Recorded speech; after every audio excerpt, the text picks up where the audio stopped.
All right. Good morning, everyone. Thank you for joining us on episode 172 of Blowback, Exposing Imperial Decline. I am one of your co-hosts, Billy Bob, and I am with my other co-host, Ian Cummer, who is streaming live from his dacha in Crimea. Did I pronounce dacha correctly? Dacha? Yeah, it's from the word to give because Russia it goes back to the Russian Empire actually. But yeah, so it's very common in Russia for people to have vacation homes. We have our vacation home in this warm, sunny place in Crimea.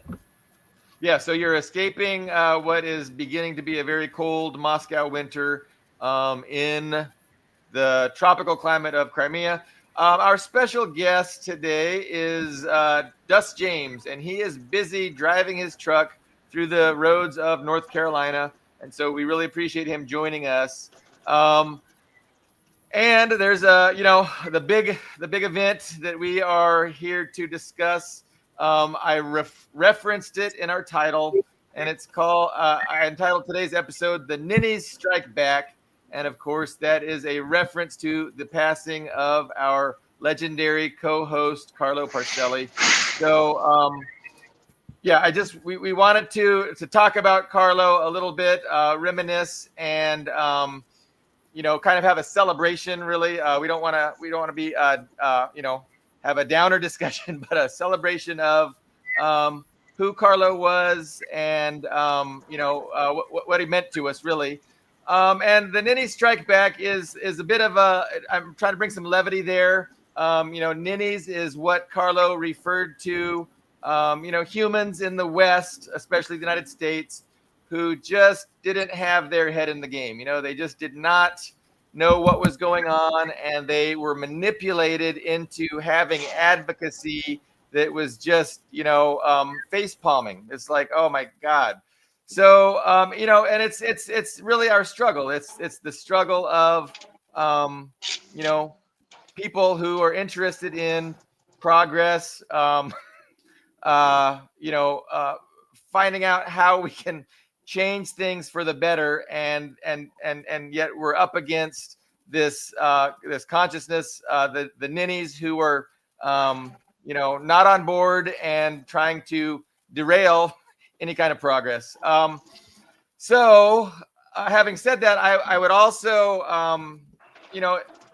as we have our discussions, and maybe I'll start a little bit, but if anybody has any interest in jumping on the stream and joining us to say something about Carlo or about anything really, I'm going to go ahead and put the studio link in the comments section, which will make it easier for people. You can just click on that link, and then you should be able to join it. And if you don't want to, of course, like we're cool. Just if nobody joins us, that is cool as well. But if anybody would like to jump in, you're more than welcome to. So I know for myself, it was like 4 years ago, maybe 3 years ago, 3 to 4 years ago. And I was really kind of getting sick of just being on Facebook and texting with people. And I was really interested in jumping to a platform where, it has more fulfillment, more meaning, of, kind of, sharing what I think, is going on, what I think needs to happen. And so I was really having this conscious effort that I wanted to do something more than just Facebook discussions. And lo and behold, Carlo Parcelli was doing this program called Foreign Policy Review. And we were friends on Facebook, and he invited me on as his guest.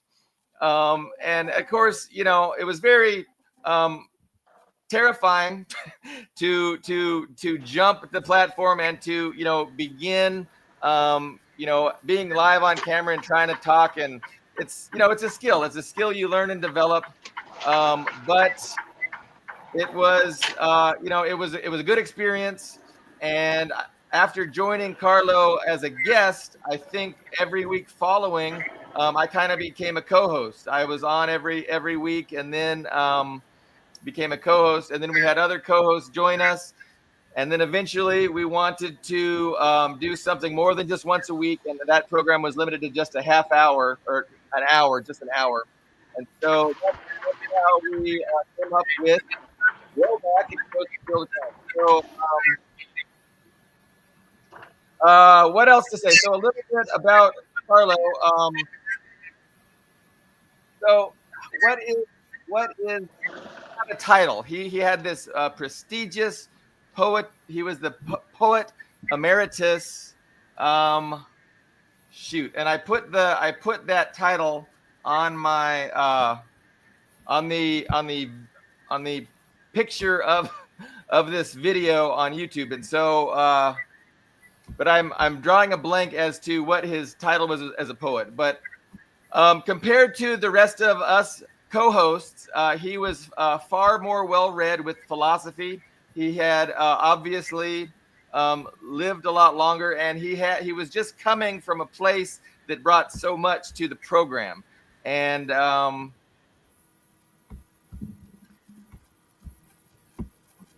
so suffice it to suffice it to say, this program is not going to be the same without him, and he is already dearly missed, because like right now I'm running out of things to say, and I just want to throw it to Carlo and say, hey, say something great. Wow, we have 40 viewers.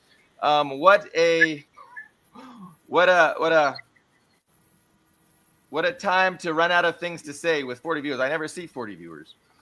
Okay, so Carlo, guys, can you help me out? Because I'm just I'm rambling a little bit. I can share my version of the story. I came on after Billy Bob, kind of the same way. We met on Facebook, and this was in 2022. I was not in Russia at the point, and I had been in Russia. Then I came back to the USA, and then the the sanctions all started, and that's when I ran into Billy Bob, and he invited me on the show, and that's where I met Carlo and Ben from Hungary, our other co-host who hasn't been on for a while, and that's where I met everybody. And I eventually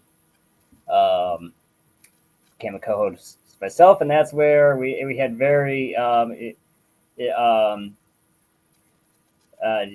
for me, Carlo always brought very colorful spirits to the show because one, he was our eldest member, so he could bring up things that the rest of us were not even around for, or didn't remember, or maybe wasn't even because a lot of things happen and just aren't in textbooks. If you weren't there for it, you wouldn't even know they happened. It's just unfortunately, the harsh reality of things. If a tree falls in the forest and no one hears it, did it really happen? So Carlo would be like, "Well, this thing happened in the 1970s and the 1980s." Reagan, that he had a lot to say about Reagan, which I guess shouldn't be surprising. And yeah, he brought a lot of even when we disagreed. Yeah, of course, believe it or not, the co-hosts on the show don't always agree, and that's amazing to some people, but it was very, very, very colorful and passionate. And we do have our guest Dust. If he's not loading a truck right now, he might want to say something about Carlo also. Yes. Thank you so much for asking me to come on. It really is a major loss. With brother Carlo, the show ain't going to be the same. I think I've known Billy Bob on Facebook for years, probably, right? I'm not sure. Yeah. I was trained as a anti-revisionist Marxist-Leninist by very elderly people, who were active in the struggle. And I do name Billy, and I'm a truck driver, so I do name Billy Bob with a Stalin profile. I'm going to be friends with him on the Facebook. And I saw Carlo. I don't know if I first saw Carlo when it was Foreign Policy Review or Blowback, but I know I've been seeing him for a while. And just the passion in his voice and the dedication and the love of art and the love of the truth and of beauty, and he was just a valuable resource in everyone's life, and he's going to be sorely miss. I thought about a brief statement that I could say about him that I think, which is probably some points of contention our show, which I think are more points of agreement than we realize. And Brother Carlo would get mad a lot, and he would call the American populace ninnies very loudly and passionately, and this can be very off-putting, almost insulting if you just observe it randomly without any background. But I think Brother Carlo's frustration and passion came out of a love for the people. Because if you don't love the people and they're stupid and they're being manipulated, you'll be like, fuck them, whatever. But if you see people, the people you came from, in the country you live in, being actively manipulated to hurt us and hurt people around the world, you want that to change, and you have a vision of something better and a better future and a better way to be, it just puts more passion in that frustration. I think his frustration honestly his insult and frustration ironically, I believe, came out of a love for the people and a desire for things to get better. For sure, Yeah. Dust. And thank you guys for sharing that with us. It's a struggle for me to articulate, but what definitely, one of the things that struck me about Carlo was, like you guys both hit on it, he was so well read, and he would always reference things that I didn't know about, right? Like he would reference philosophical works or artists, and he was constantly doing it, and it just, again, it went to show just what a great mind he had, and how experienced and well read he was, especially compared to us kids, and sometimes it was tedious, because it's like he would go on and about a philosopher or an artist, or a work, and I would have really nothing to say because I had no idea what he was referencing. But you know what, our other guests did. I mean, he would always have long discussions with, like, Chris Black or John. I forget John's last name. But and you could tell that they had both experienced the same the same work, and they would talk about it, and we would just be sitting on the side twiddling our thumbs. But it was a learning experience. So I was thinking of, my favorite work from Carlo, and I've already posted it on Facebook, and so probably everybody watching has already read his work, and it's called it was like a draft colloquy on CIA, and I didn't even know what a colloquy was. I still don't know what a colloquy is, and I don't even know if I'm pronouncing it right. But that was a piece of art that I could truly appreciate, and it just went line by line, describing a crime that the CIA has done, and then saying, and so compared to that, Putin's not that bad. And it would just go on and on and on. And there had to have been like a list of like 30 or 40 crimes committed by the CIA. And then it would crescendo into all the regime changes and all the, so it was just a really great piece. And I was thinking of reading it, or not, but that was always, of all the poems that, and he's had many books, he's written many books on poetry as well. But that was definitely my favorite one, probably because of the political aspect of it. So I'll mention one more time, in the Facebook comment section, I put the studio link. If anybody was interested in jumping on stream and saying something, you're more than welcome to. But if not, and that's totally fine as well. So I'm seeing some people in the comments. It's tough. It's a tough morning. People in the comments not being the most friendly. Well, I think we got some bot. I think no, these are bots. That Goose God is a bot. Okay. Block Bonds. I mean, come on, Block Bonds is a bot. Is a bot. I don't know. We got into. I think it's unfortunate this happened on the memorial episode, but we got into a bot No, that's algorithm. So just ignore those. I'm seeing those comments too. Just don't even pay attention to them. But okay, Squid. Okay, here's our first. Here's our real guy. Okay, Squid Dad. He's an actual person. Here he is. How are you doing? But yes, for anyone who just logged on, who's not a robot, we're starting this off with a Carlo Memorial. Anyone who wants to jump on and give their 2 cents on Carlo, more than welcome to do so. Billy Bob dropped the link in the comments. And one thing is, I mean, it's been a while. It has been a while. Unfortunately, it has been a while coming, right?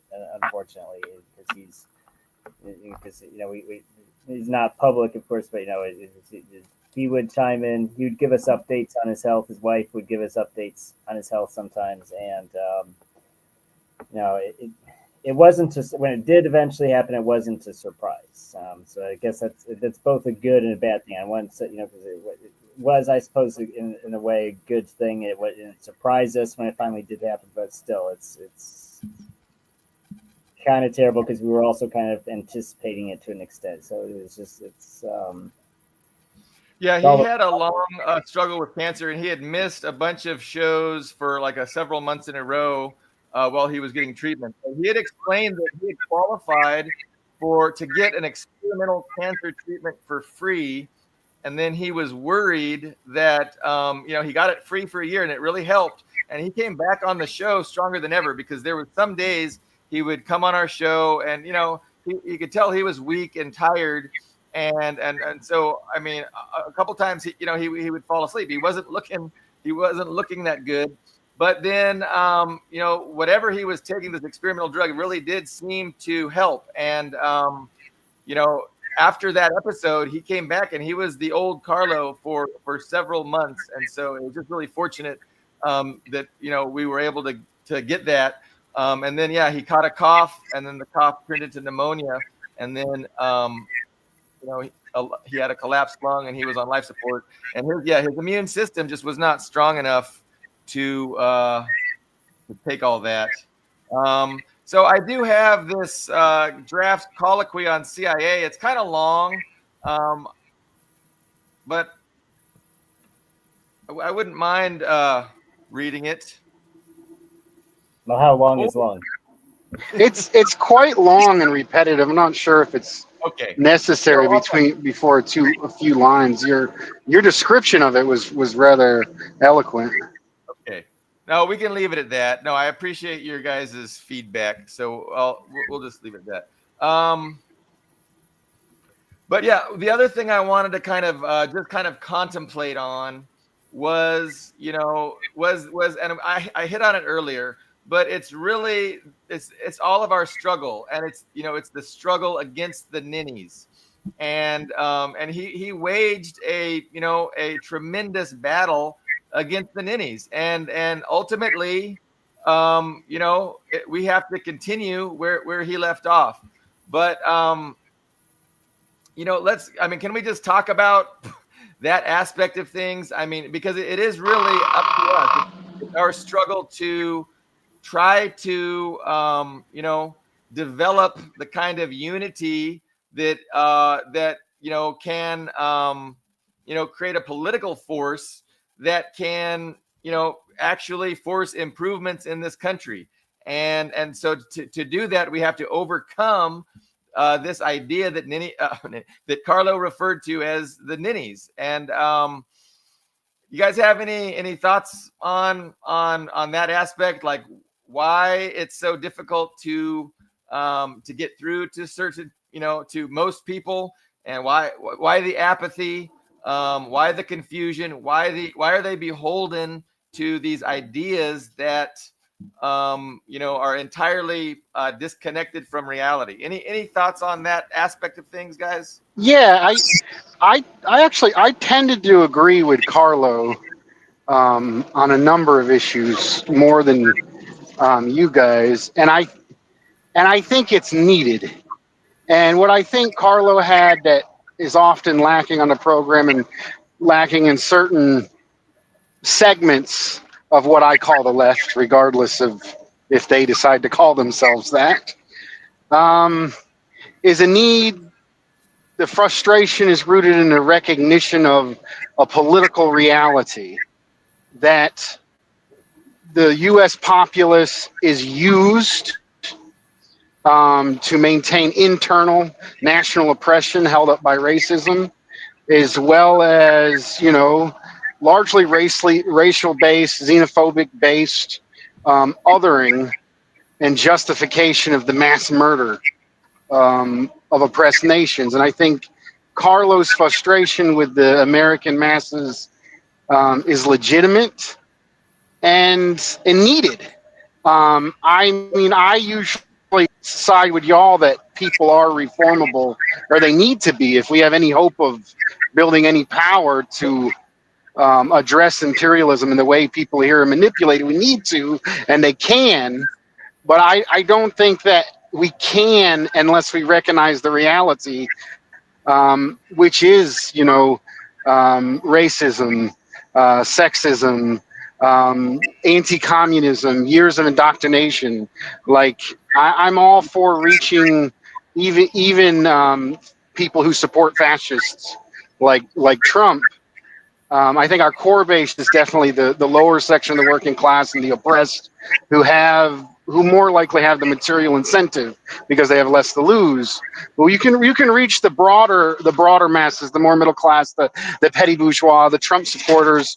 I think they can and should be reached, but there's a danger. And you've got to address the racism. You have to say it exists. You can't gloss over it. You can't just say it's manipulated. You got to address the reality. And I think Carlo recognized that reality. And I think if we are going to overcome the indoctrination, overcome the existing hatred, overcome these things, we have to address it. We have to passionately root it out and do that. And I think Carlo recognized it, and he had to fight for it. And I think we should continue his work and continue his legacy in that regard. So that's very interesting to hear you say that, Dust. And I take credit for you articulating what you just said clearly and loudly. I take full credit for that. That's kind of a joke, because I think we would argue with that, and that was definitely something that I would argue with you about, and then I would argue with Carlo about. And it's a nuanced situation. But I would always thought that you guys kind of overly demonized, the people that you just described. And so I appreciate to hear you say that we have to, and that they are reachable, and we have to reach out to them, because that's all I'm really saying as well. And so, of course, with in that outreach, there are dangers, like you said, and there is a proper way to do it. Of course, we do not want to pander to racists or legitimize racism, or even pretend that it's not real. And so that's absolutely true. But it seems like, I know in the past it's frustrating to have this discussion, because it's like, because sometimes it seems like what I'm saying, you're arguing against something that I'm not saying. And so like you're arguing against a position that suggests we should pander to racists, and I don't believe that. And that's where the difficulty in communication is, and the frustration. But yeah, speaking of passion, nobody had more passion than Carlo, and that is an absolute fact. And to his credit, sometimes the passion would cause a little bit of breakdown in our ability to discuss and communicate, but that made him all the more lovable.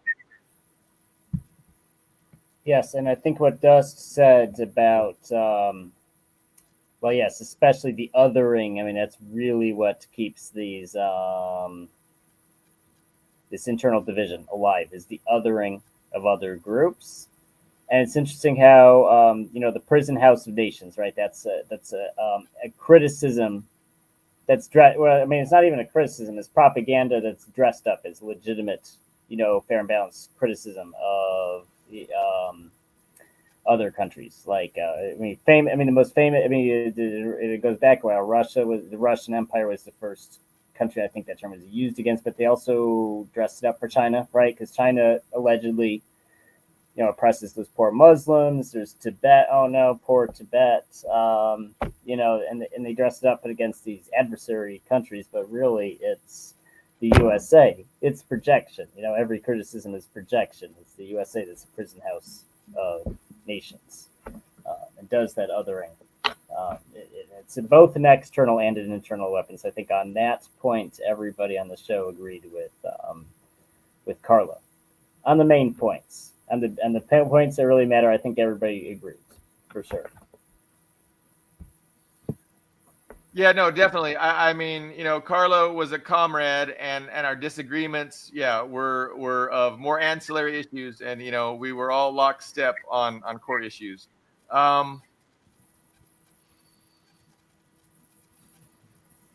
What else? I mean, yeah.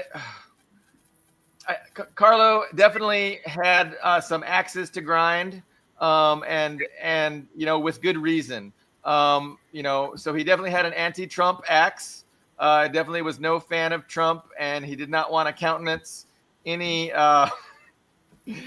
any perspective of Trump that Trump ain't so bad, because that's one way to get Carlo fired up real quick. I think he lived long enough to have axes to grind.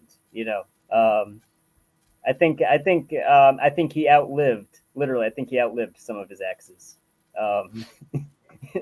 You know what I mean? Like, there might be. I mean, I'm sure there's some guy from like the 1970s that he's pissed off about, but that guy died first. So, may I outlive some of my exes? It's long life can be a blessing. You get to see the other guy drop first. I think so. You should see the good along with the bad. He had a very, very full life. I honestly think we all need an axe to grind against Trump. Like, I think he was Trump. Like, this show, what has promoted too much, too many illusions in Trump's manipulation. He was never an anti-imperialist. He was always an imperialist or racist, and honestly, it's come to fruition. Trump is essentially Reagan's policies, which Clinton took on, in major escalatory mode. Like, we're seeing mass cutting of benefits, getting rid of basically all the taxes we had on the wealthy are gone. They're raising healthcare costs. We don't even have a labor board right now. Like there's so much that is disgusting. Mass deportations, military occupations. Like, anybody on the left should be very angry with Trump's escalations. And those escalations are beyond what the Biden regime was doing. And I think if a Democrat gets elected, they're probably going to continue that. But still, he's an enemy, and he's an imperialist enemy who is doing major escalations against our class in a variety of ways, and using the most vile and disgusting sentiments of racism, xenophobia, transphobia within the population to justify these escalations against our entire class. No, Dust, great topic, and let me try and weigh in on that in a particular way. I think one of the things that I try to maybe that it is first and foremost in my mind is the partisan politics. And so I am very, very wary of saying anything or doing anything that makes it sound like the Democrats are the answer. And so for that reason, I am very quick when somebody denounces Trump. I say all true, and which makes him just as bad as all the rest of them. There's an idea that I think causes conflict between us, and because if I articulate it, it's kind of as if you think, the Republicans are a little bit worse than the Democrats. And I think I kind of don't want to go there. And I try and I say, no, like, if you start thinking in those terms, you've lost, because now, you don't see the reality for what it is. And, it's a two-party system where both parties work for the same people. And it's like, one cop might, play the role of good cop, but they need each other and they're on the same team. And so there's not, to say one is worse than the other. I think I'm reticent to accept that. You know what I'm saying? And so that's what's really causes some of the the arguments that we've had. At the same time, of course, like, you can see Trump behaving and doing these crazy things that, are a bit over the top and somewhat, and you could say unprecedented in certain ways. And so, the reality is complicated, but that's always what makes me want to push back on the Trump derangement syndrome. And I'm not saying that you have that, but you definitely see that with certain people. And so any kind of universal declaration of Trump is the root of all evil, I kind of just reject that, because I think that leads to this kind of thinking that, well, we're going to just vote blue no matter who because it's better than Trump, and that's just not a solution. But I mean, I'm not accusing you of anything. I'm just trying to explain, the position that I kind of take that has caused some of the disagreements that we've had. And a lot of it, I think, is we're talking past each other, because I'm not saying that you have Trump derangement syndrome, and I'm not saying you're saying the Democrats are a lesser evil, even though in certain ways they might be, just like the good cop who decides, we're not going to, no, let's give him a cigarette instead of, slamming his balls in the drawer, is the better cop. He's the nicer cop. But they're still, working together and on the same side against us. Anyway, any thoughts on that, Dust? Oh, I have thought. So I think. Sorry, Ian. Sorry, Dust. Especially in the last few months, what's frustrating with Trump and the America First movements that did market. And this is them. This isn't anything I'm projecting onto them. This is them. They marketed themselves as the new hegemony. All right, even there was oh my gosh, in their big rallies, how they were like, we're this time, last time Trump went as an individual, this time he's a team. They really marketed themselves as the next hegemony, that they're tearing down the liberal establishment, replacing it with the MAGA establishment, that they're tearing down globalism, that they're America first.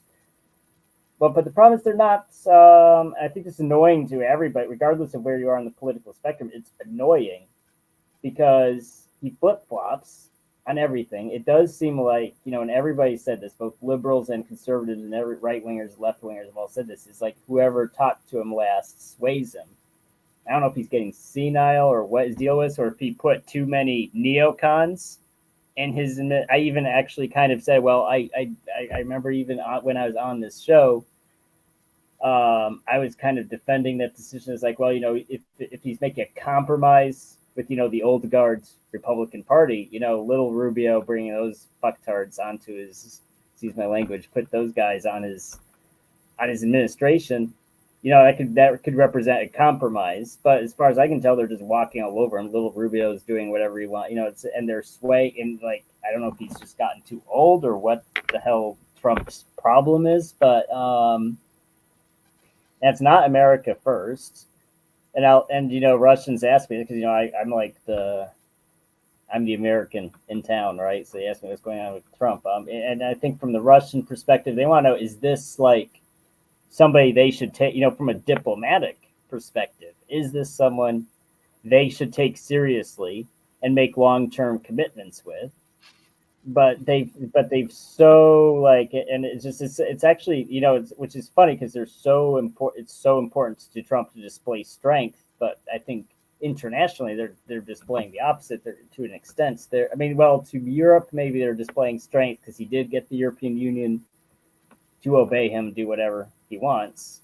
I think to neutral and hostile countries, he's displaying weakness. And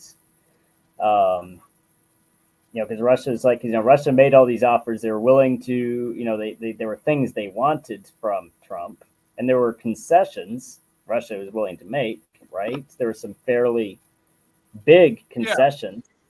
Yeah. And now they don't know what to think. It's like, what is even the point of talking to this guy? Yeah. So that's my 2 cents on the whole situation. Did you have something to say? Because I mean, I have something if you don't, but I'm sure you might. Yeah, I want to go ahead and respond. And I think, well, first of all, it's clear that Trump is and has always been a tool of the imperialists. And there's no question. Like, there was no need to question it. There was never a need to question it. He was never going to be an opportunity, even to be a gear in the system. No, he was their gear in the system for their destruction. There was no hope in Trump or Trumpism whatsoever that we should abide to. And the other thing is, I think there is a tendency within the left, which is a type of it's both ultra left and right tailing simultaneously. And that is the dismissal of everyone who ever told you to lesser evil vote. Like some groups, dedicated organizers, people in labor unions, people actually doing work for our class, who took a position which I disagree with, which is you should lesser evil vote Democrats. Or honestly, we have so little power in voting. Even if people were to say lesser evil vote Trump, if they were actively engaged in organizing, I would say, okay, that they're wrong, but we're not going to dismiss them. So I have trouble with the groups in the left who dismiss other groups simply based off lesser evil voting. I think voting is so inconsequential to the point where organizing is primary, and if someone is doing the work, that's what matters. And there's also like a dismissal of people like Mondani, I think there was a mass movement behind him, and I think there's people no longer demonizing, especially among the youth, the term socialism within democratic social. I see Bernie Sanders as a sheepdog imperialist, but when Bernie Sanders criticizes the more neoliberal Democrats caving in, I know we're going to talk about the shutdown soon. When Bernie Sanders criticizes the more neoliberal or caving into the Republicans' harsh austerity budget, he's correct on that. Even if he has been used to tell people to vote for Zionists, imperialist war criminals like Hillary Clinton, he's still correct on that point. And Mondani, who takes a better position on Palestine than Sanders does. Sanders he could be called a Zionist, and honestly, Mondani could be called a Zionist. Anybody who recognizes any who supports recognized is a Zionist, but he's better than the hardcore. And he's the mayor of New York City. He's not actively engaged in foreign policy. I think there is some nuances that need to be addressed, and I think we need to stop dismissing other people in the movement based off electoral politics, one way or the other. And there's certain political realities and avenues of organizing that need to be understood and addressed. Well, when you say the imperialists, Trump represents the imperialists. Maybe we just need some clarification, because that can mean, well, I mean, what I'm saying, it can mean a lot of different things. Like, so we say Trump is an imperialist. Okay, we accept. I don't think anyone would disagree with that. Well, Trump's not an imperialist, but what does that mean? Like, does that mean he's going to double down in Eastern Europe? Does it Well, mean he's going to leave Eastern Europe? no, What's it mean? I think it's power. He's a reflection of his base, and people, and there's too much. I think there's too much illusions in the people, as if the people Trump manipulated are a real political base. And I think no. I think the imperialists allowed and put Trump in the power, and they will shut him down, and will do what he wants. He is there to manipulate people. You see what I'm saying? There is not really a MAGA movement. It doesn't really exist. It falls apart the instant without Trump. So when Trump coming to office, because he was put in the power by the imperialists, there was no hope of him fulfilling any of his promises, because that isn't what the people that put him to power wanted. And the MAGA movement was little more than a manipulation of the people against their interest that would fall apart the instant it didn't serve the people that it was built for. Can I make 2 points? I got 2 points. The first, Ian, you want to go first? You can go first. No, go ahead. I say go ahead. Sorry. Okay. Good. Well, okay. So I think what nobody is bringing up is the reality of inter-ruling class conflict, right? Where you have factions of billionaires going after each other to a point, right? And so this is really what passes itself off as politics in the United States is, 2 billionaire factions trying to control the levers of power, trying to control the presidency, and wanting to put forth their understanding of what strategy is best to pursue their best billionaire interests. But there is an inter-billionaire conflict. And so this is what causes people to suspect that Trump is really on their side, right? Because when they see what has been the faction of billionaires in power for a while going after Trump and doing everything they can, with the Ukraine gate and with the Russia gate to sink him and to make sure that, he doesn't come to power.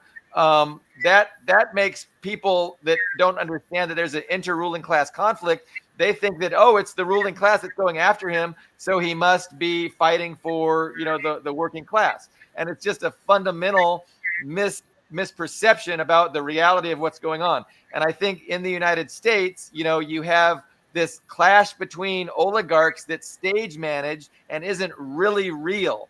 Because if it was really real, they would have known who put that pipe bomb, in Washington, D.C. for the Stop the Steal March. They would have known that 5 years ago.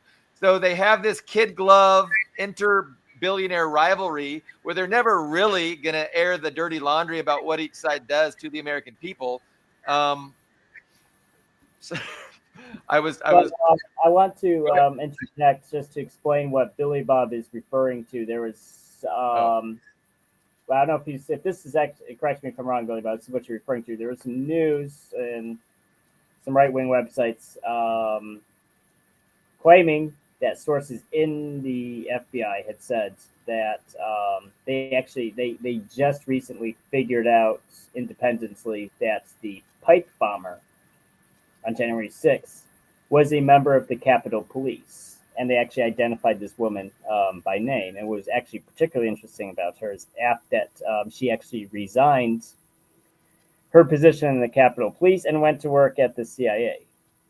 So it's like, well, I mean, it's like true stranger than fiction. You had several hundred, what was the number? 300, 400 FBI agents in the crowd they were throwing smoke bombs, and they then the pipe bomber, that was like, I mean, they wouldn't, I mean, I remember that at the time, like, especially the first like couple of weeks after January 6th, the media would not shut up about that pipe bomber. Like, oh, it's like Al-Qaeda, it's like 9/11, and it was a fucking cop who did it. It's like, are you serious? Yeah.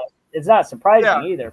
Yeah. No, and so to me, to understand what December 6th was, it was an effort by one faction of the ruling class to sink Trump's chances and to create this spectacle that would, help them to facilitate, the political destruction of Trump. and so they attempted and they used it.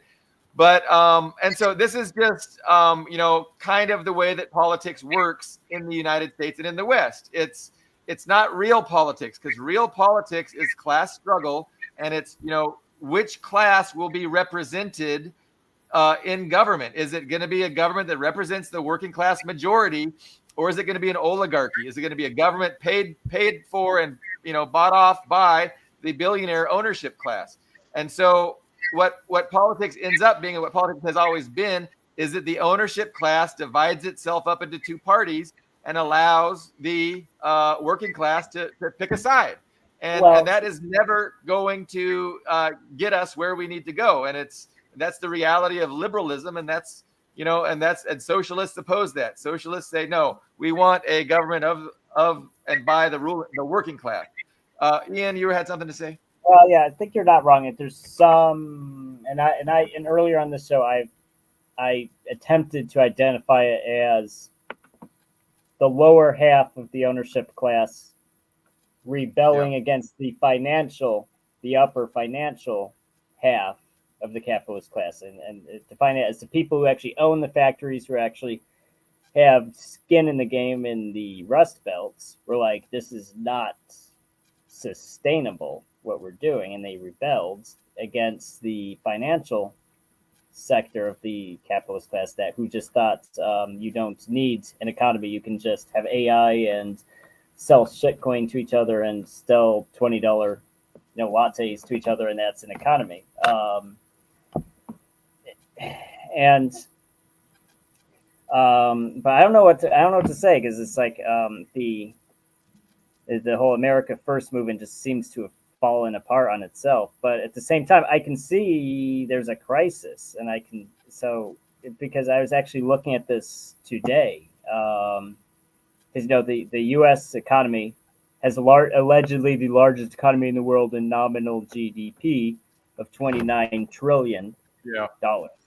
Right. But if you look at that GDP, 10 companies make up more than half, and 3 companies, NVIDIA, Microsoft, and Apple, make up 13 by themselves, 13 trillion. And a lot of that is the AI bubble. Yeah. Right. So, I mean, it's just imagine how big of a collapse that could be.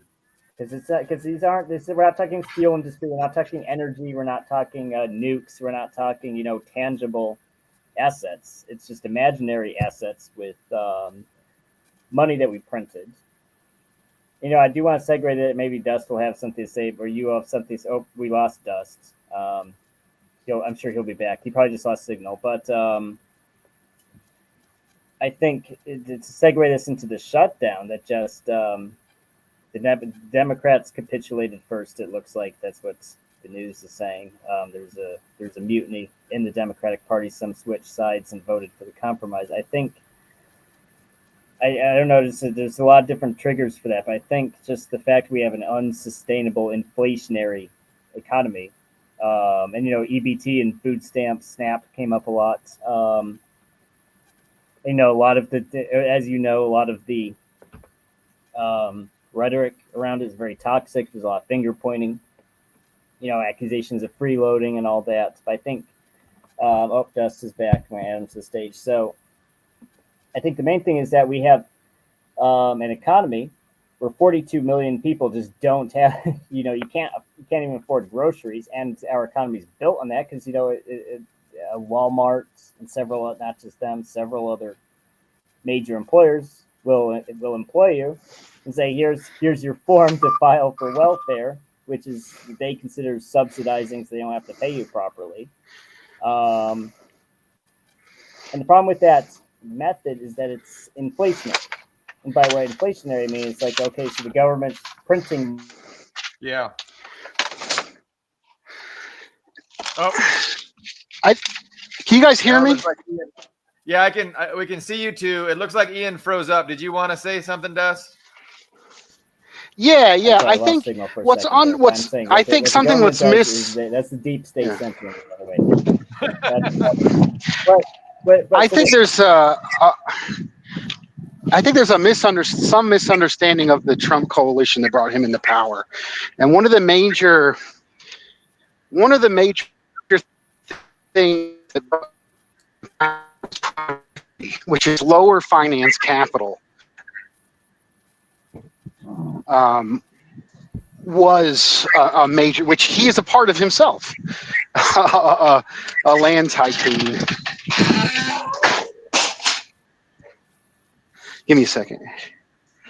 Yeah, go ahead. No worries. Yeah, we're gonna mute you, Dust. All right, thank you. Okay, so let me jump Let me in. finish So my thought. Let me finish my thought. I was gonna say it's okay, go ahead. inflationary. Well, imagine you have, so the government prints money, gives it to people so they can buy food, and they can buy housing, and of course, this is a capitalist market economy. The prices of those things go up, which prompts the government to print more money, give it to people, and it's a vicious cycle. It's like giving a blood transfusion to a person who's hemorrhaged, who's just bleeding out, right? Because people are bleeding out. I mean, I'm all done, Dust, but it's just people are bleeding out. People can't afford groceries. People can't afford Yeah. housing. Yeah, that's just and it's going to lead to a collapse eventually. It's inevitable.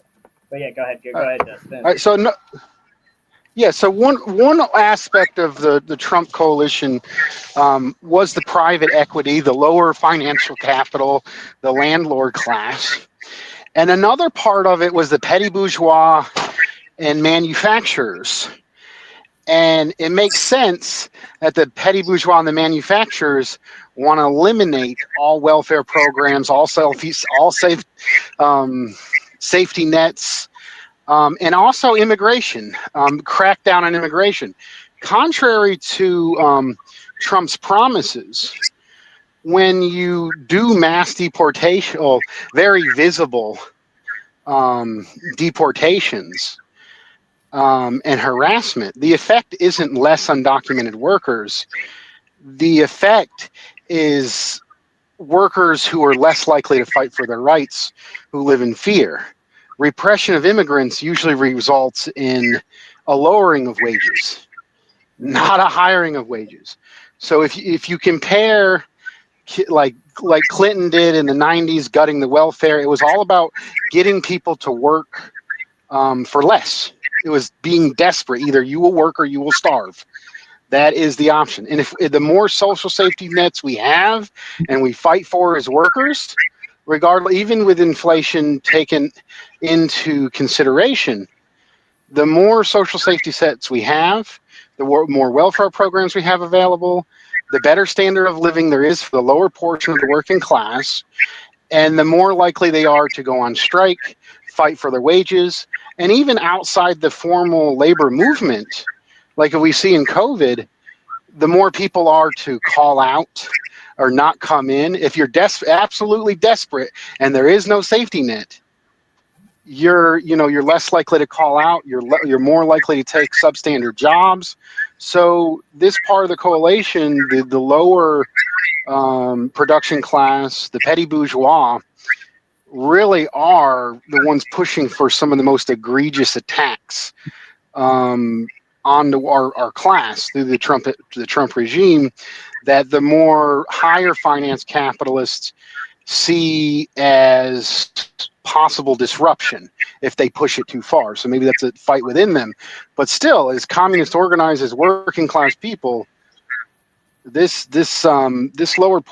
largely what is historically the basis of fascism within the Trump regime is very dangerous and needs to be fought tooth and nail, both on the repression of immigrants as well as fighting for the basic social safety nets we currently have. So there's a lot of speculation about these two sides and what section of the ruling class supports Trump, and so a lot of speculation, like you said, Dust, is that it's the petite bourgeoisie, it's the smaller business owners who kind of support him, and that it's the big finance capital that supports the Democrats.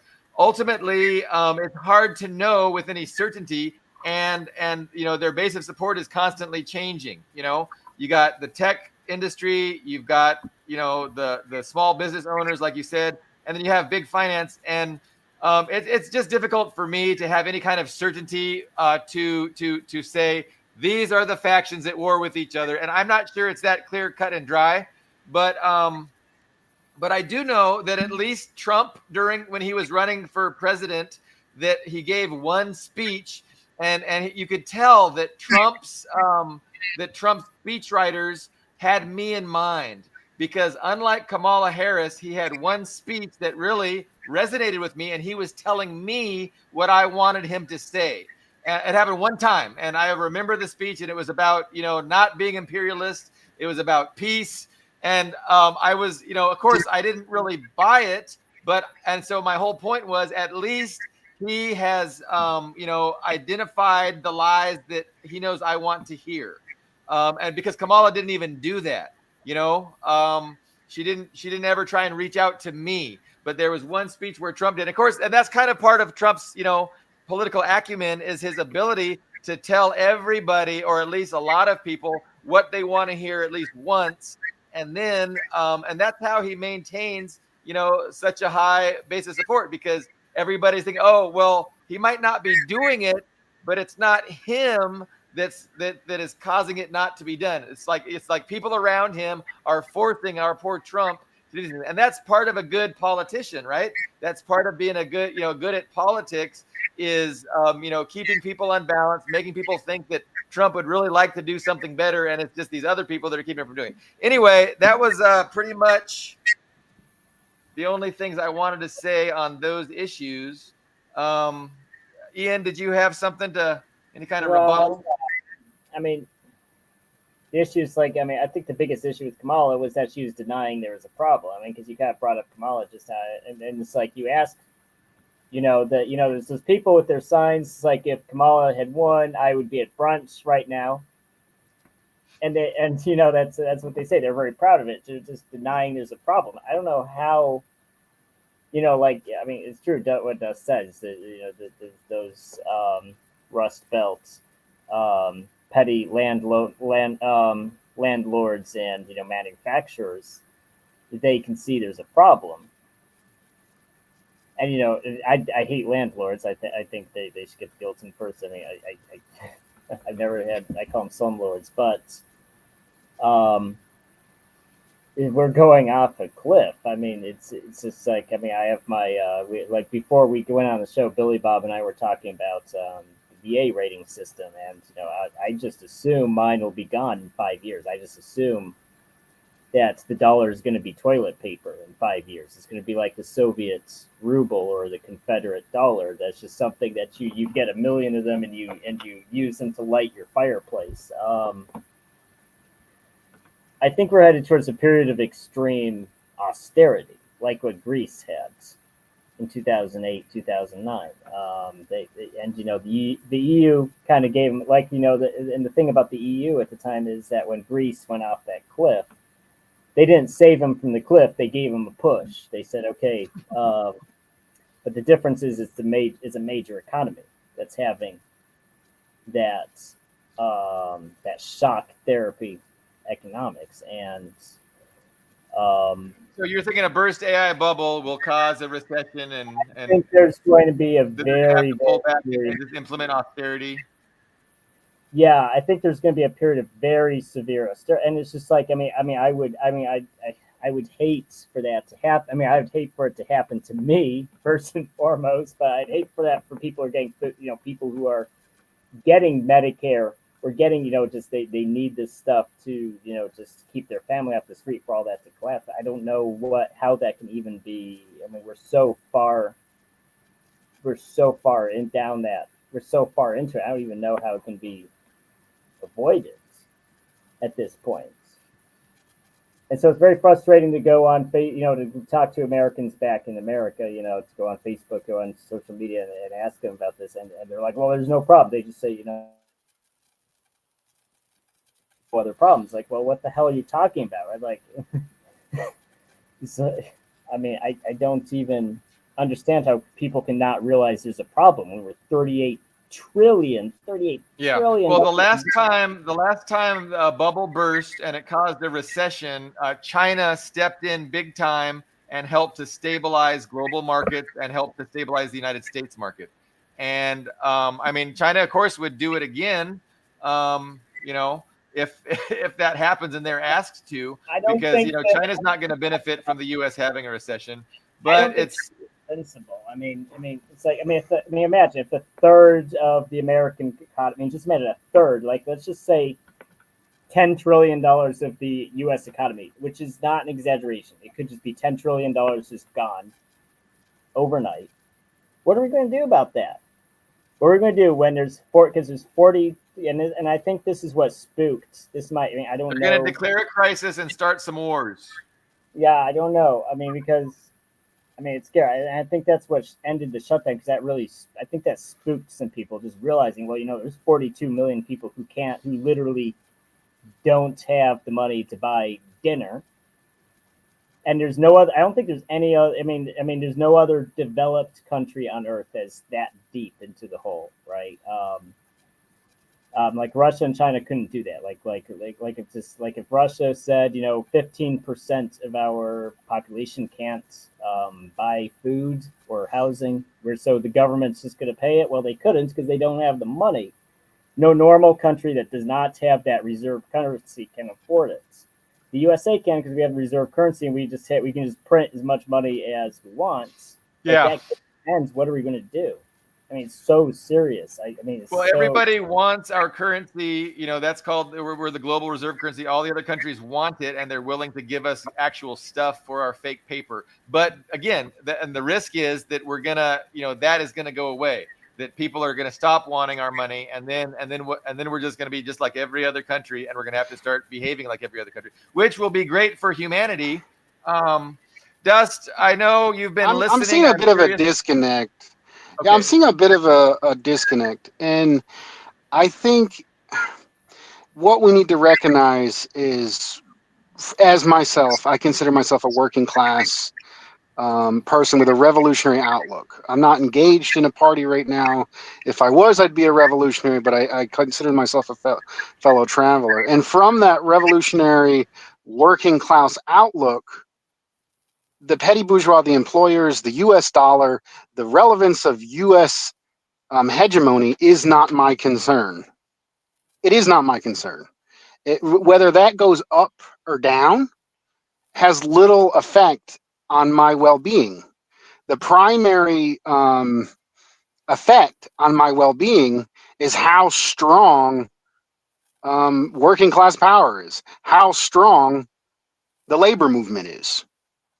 So these people who are attacking immigrants, who are cutting or making us pay more for medical care, who are taking away funding to research and funding to education, stuff that actually benefits us, are not our ally just because they don't want the dollar to collapse.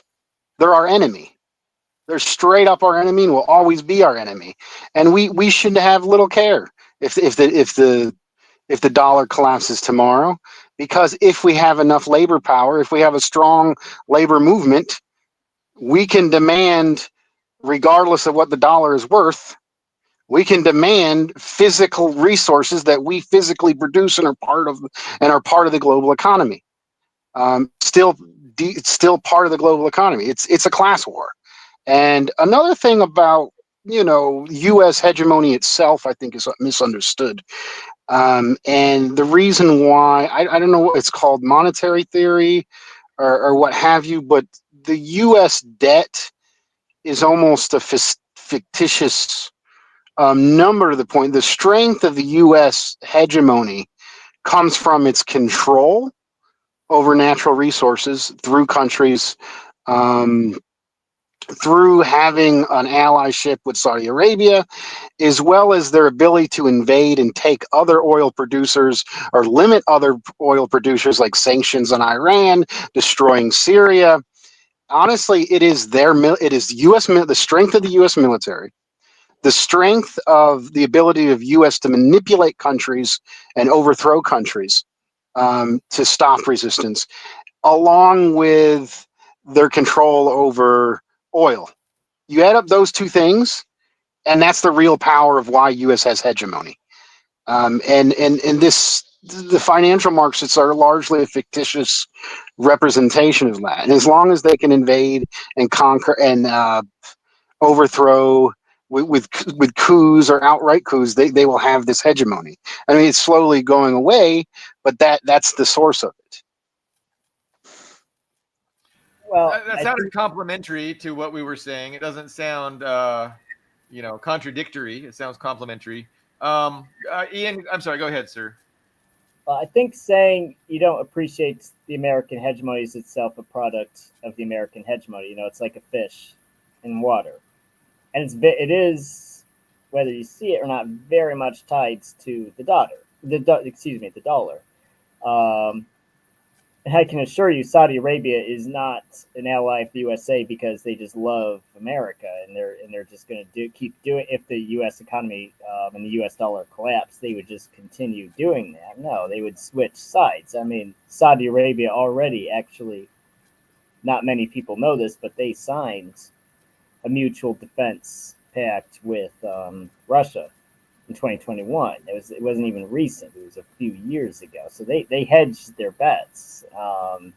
They will switch to China. I can assure you, Dust, that Saudi Arabia is not an ally of the USA because they just love America. They will switch sides in a heartbeat the second the USA is weak. They don't care. They don't give a shit. And the U.S. dollar is the reason that you're in your truck and you can pull up to a gas station and there's gasoline. When the supply chain, I assure you, if the economy collapses, that supply chain will also be gone. And yes, the physical resources exist, but the infrastructure to get those physical resources to people, especially outside major cities, will be gone. And it's happened. It's not hypothetical. Look at Russia in the 1990s. Look at any country that's had a serious economic crisis. It's not the big thing. I mean, New York City, Chicago, probably be fine. The rural areas, the smaller towns, the farther you go out into the logistical change, they will be the ones who, the workers can come out and make demands, but the reality is just the physical. So there's two aspects to this discussion about, if there's going to be an economic collapse or not. Mm-hmm. The first thing is, like, none of us have any control over it. The second thing is, should we want it or should we not want it? Obviously, if a global economic, domestic economic collapse adversely affects the American people, we shouldn't want that. But yet again, we have no control over it. But what would like if the American people are adversely affected and it affects the ability of the United States to engage in the imperialism that they have been engaged in since 1945, like there's an upside and a downside to it.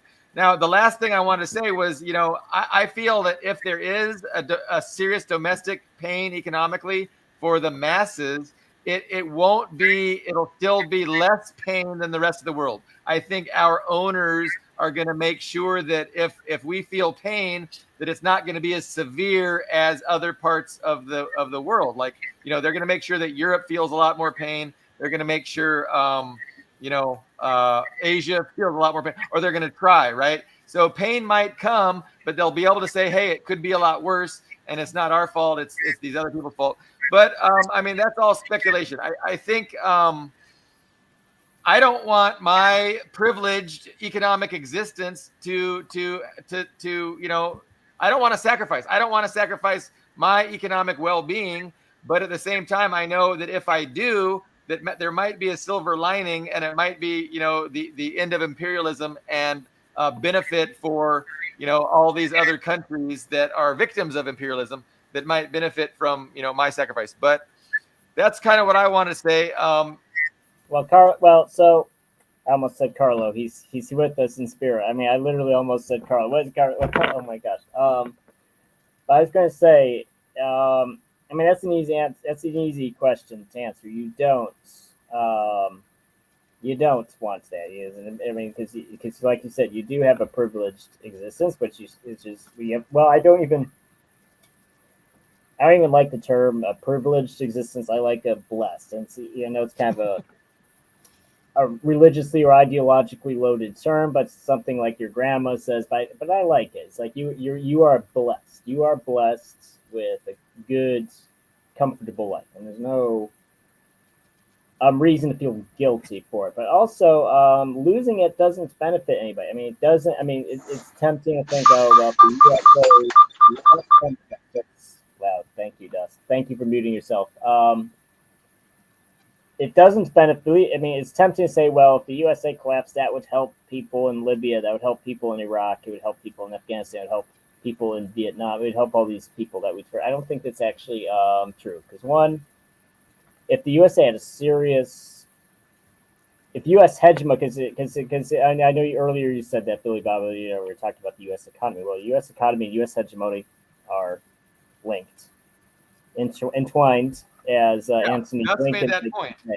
Yeah. Um, Anybody who's even tangentially connected to the U.S. economy, which is that's a large portion of the world, is going to be hurt by that. If the U.S. Just like in 2008, and also I just think for the balance of power, if we're talking about, because on this show we talk, I mean that's a major theme of this show, multipolarity, right? Well, to be a multipolar world, you need multiple poles. You can't even just have two poles. You need at least three poles to be a multipolar world. So the U.S. does serve as a pole, and it is good to have more because if the USA really had serious problems and just stopped being a world power, even temporarily, that would leave Russia and China. I mean, because let's be honest, Europe at this point is kind of through their own choices. The U.S. didn't hold a gun to Germany and force them to de-industrialize. They're through their own choices. They stopped being a world power. So it's just Russia, China, and the USA at this point. And I don't think even the Russians or the Chinese want the U.S. to just drop out. It's too disruptive. Yeah, no, their interests wouldn't be served with a U.S. economic collapse. Yeah, go ahead, Dest.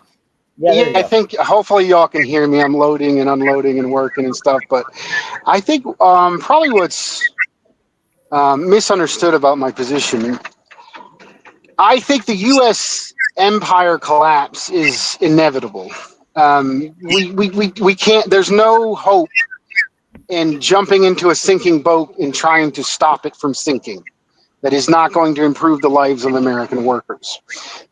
There is one thing that can improve the lives of the working class in the U.S., and that is building workers' power. That is the only thing that can help us.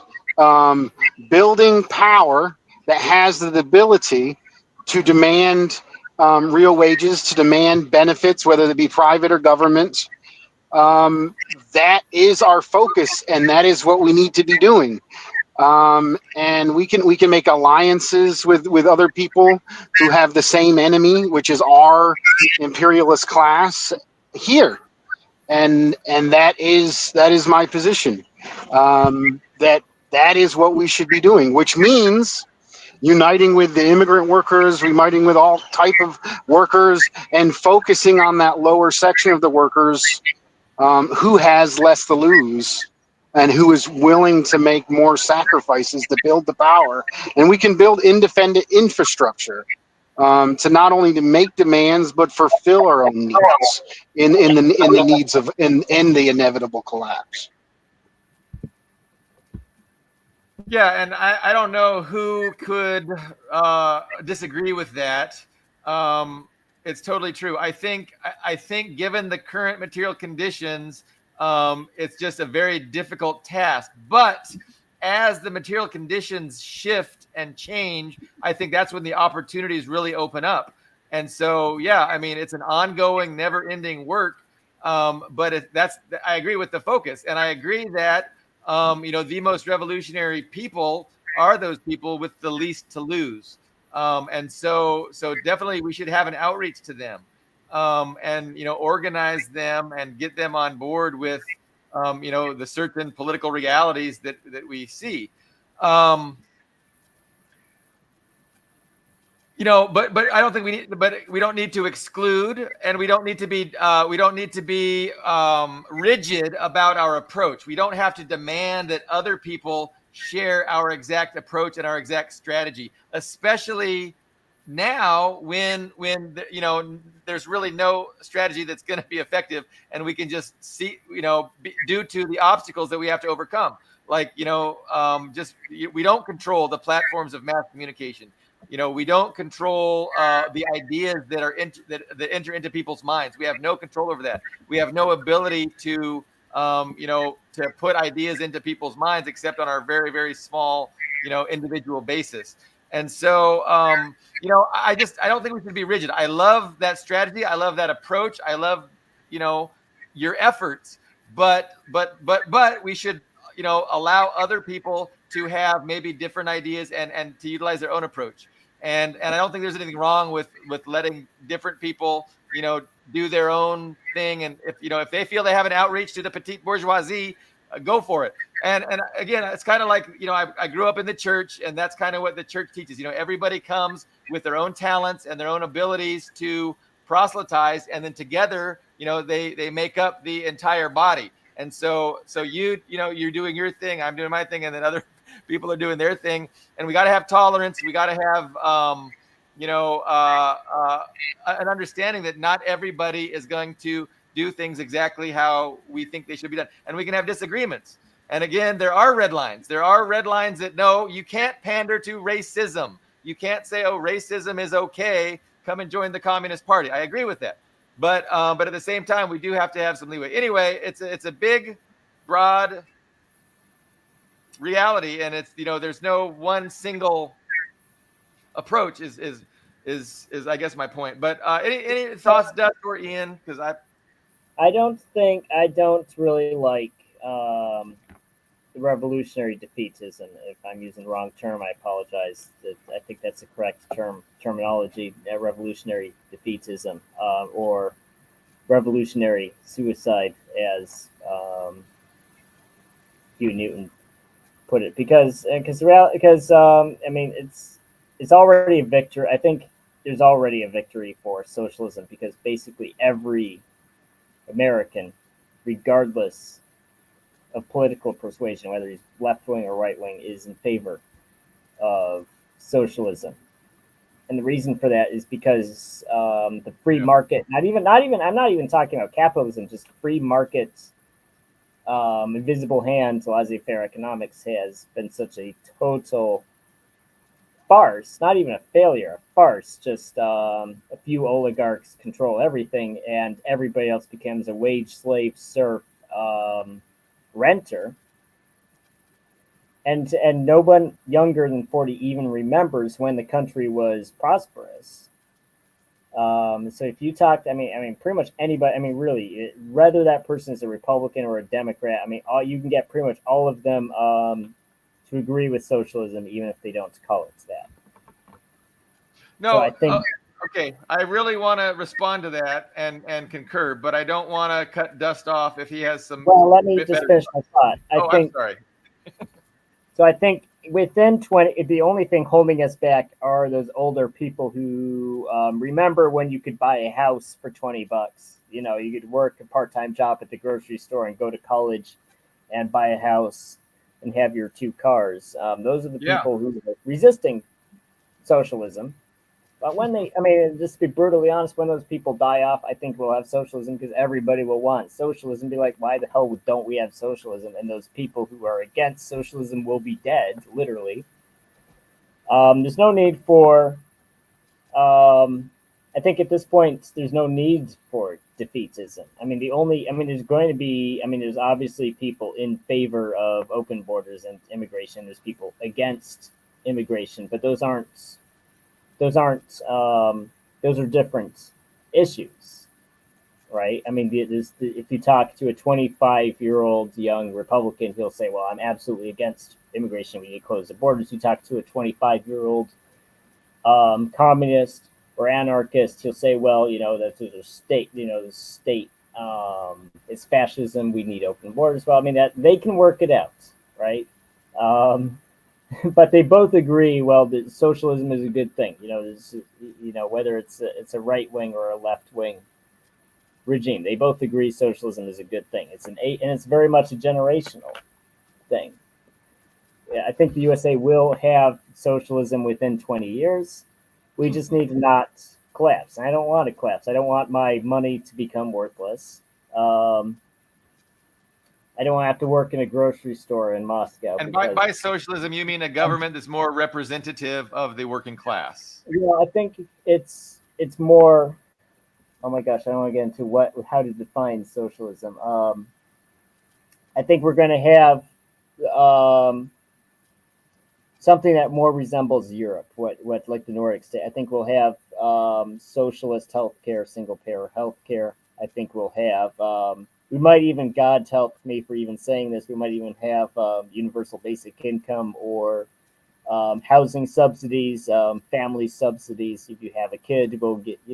I think we'll have all those things within 20 years. Well, we're already going to be getting some Trump bucks. Yeah, everybody's getting Trump bucks. I mean, just the fact that Trump is talking about Trump bucks shows how socialist the USA has become. Right, and didn't he acquire like 15% of Nvidia? Nvidia, he socialized 15% of Nvidia.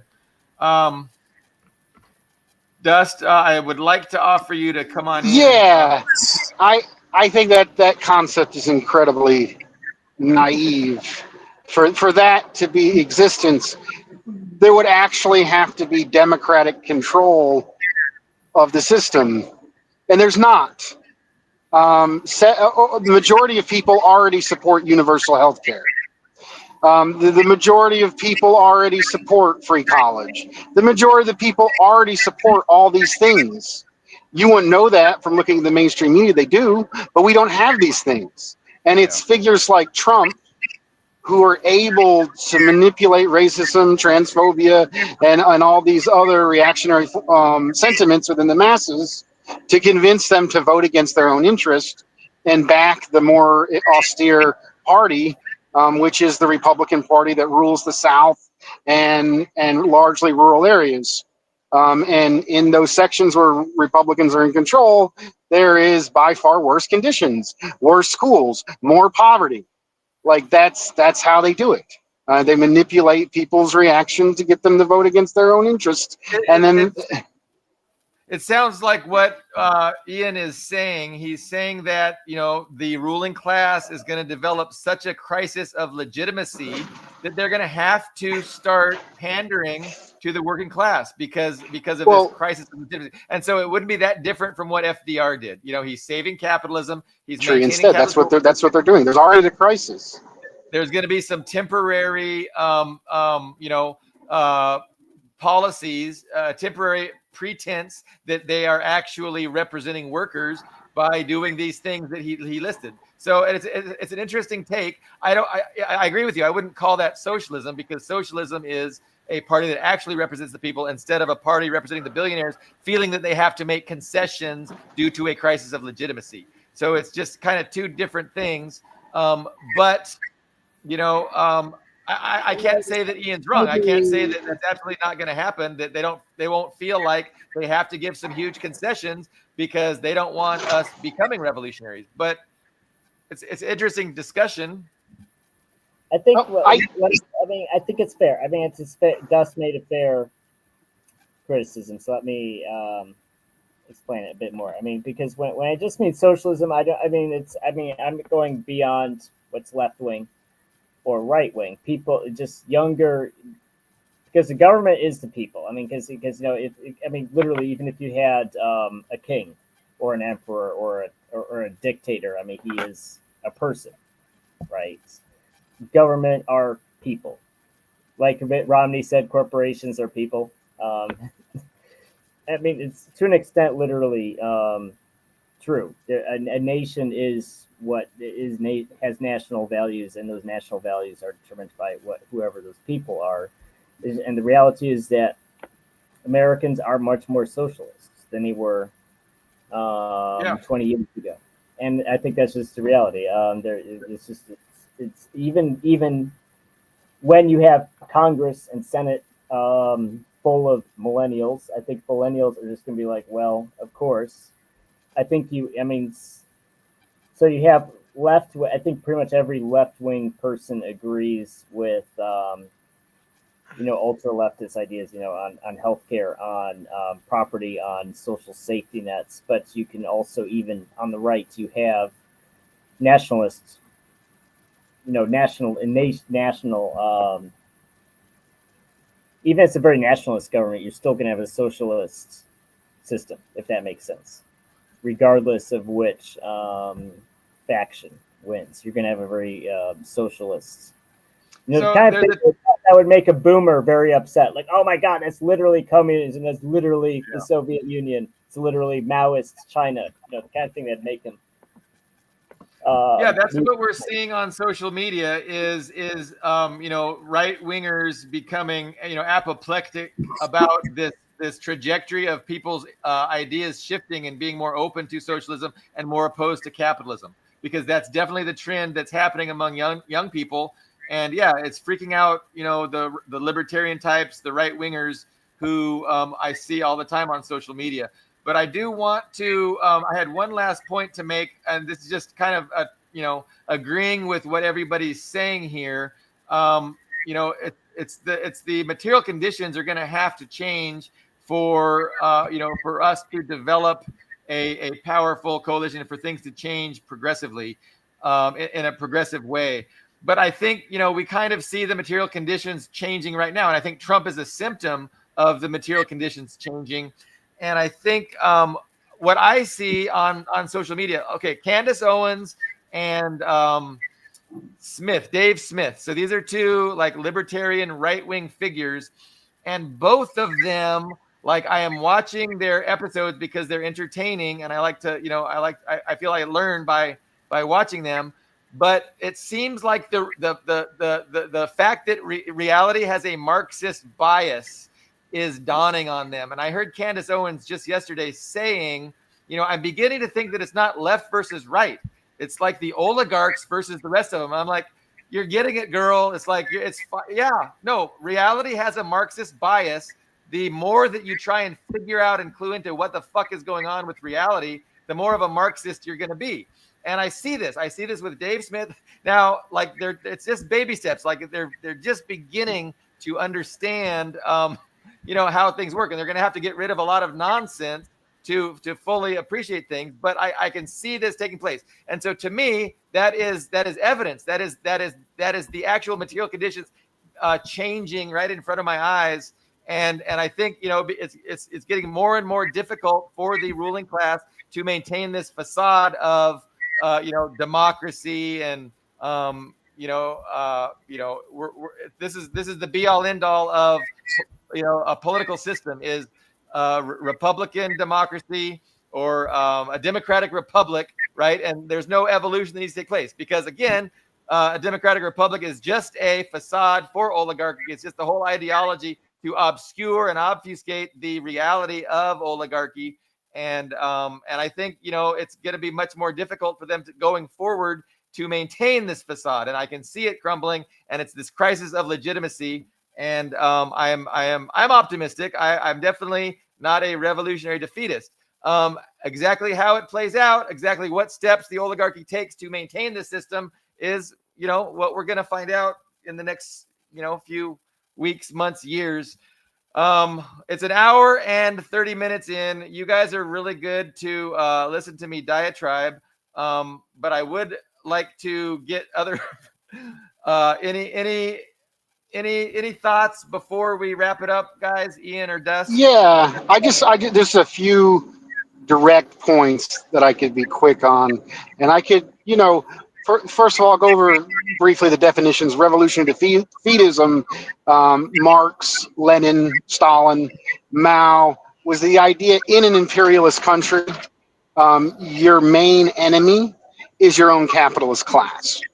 So essentially, you're supporting the working class against your enemy, and anyone you can ally against that enemy can be allied with. That's that. And then revolutionary suicide comes from Huey Newton, who was part of an oppressed nation in the United States, and basically the conditions of fascism in the United States.